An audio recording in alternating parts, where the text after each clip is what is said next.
ఏం వండుతున్నావు నా కోసం డిన్నర్ ఈరోజు? కైమా బిర్యానీ చేస్తున్నాను చందు. మటన్ కైమా బిర్యానీ అయినా నీకు అదే ఇష్టం కదా. అబ్బాబ్బా ఎన్ని రోజులు ఏందో తిని. ఎలా చేస్తావమ్మా? ప్రాసెస్ ఏంటి? కైమా కొంచెం ఆయిల్, పసుపు, ఉప్పు వేసేసి ఆయిస్తాం ఒక స్టవ్ మీద పెట్టి. మన కోసం మనం నలుగురం కదా, 3 కప్పులు అయితే సరిపోతుంది రైస్. వాటర్ వేసి నానబెడతాం. కళాయిలోన ఆయిల్ వేసి గరం మసాలా స్పైసెస్ ఉంటాయి కదా, యాలకులు, లవంగాయలు, దాల్చిన చెక్క, జాజి పువ్వు, బిర్యానీ పత్రి అవి వేస్తాం. అవి వేగుతున్నప్పుడు పచ్చిమిరపకాయలు కట్ చేసి అవి వేస్తాం.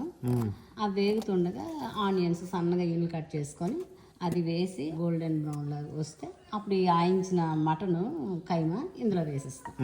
ఈ రెండు కలిపి చక్క బాగా వేగాక పసుపు, ఉప్పు, కారం, ఇంకా అల్లం, వెల్లుల్లి, కొబ్బరి రుబ్బించుకొని ఉంచుకుంటాం పేస్ట్.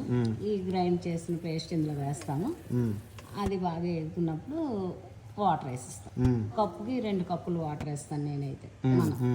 అది వేసాక బాగా మరుగుతున్నప్పుడు కొత్తిమీర, పుదీనా ఇవి వేస్తాం. ఆ మరుగుతునేటప్పుడు రైస్ అందులో వేస్తాం. వేసి ఒక నిమ్మకాయ చెక్క పిండేసి అది కొంచెం అలా దగ్గరికి అయ్యాక సిమ్లో పెట్టేసి మూత పెట్టేస్తాం. అది ఒక 10 నిమిషాలు అలాగా సిమ్లో ఉంచేస్తే మంచి కైమా బిర్యానీ రెడీ. అబ్బాబ్బా అయితే దాన్ని పట్టు పట్టాల్సిందే.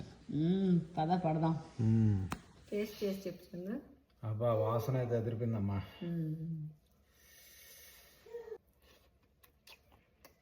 అదిరిపోయింది. అమ్మ బిర్యానీ ఎలా ఉంది? సూపర్. నోట్లో బ్లాస్ట్ అంటావు అయితే. నోట్లో బ్లాస్ట్.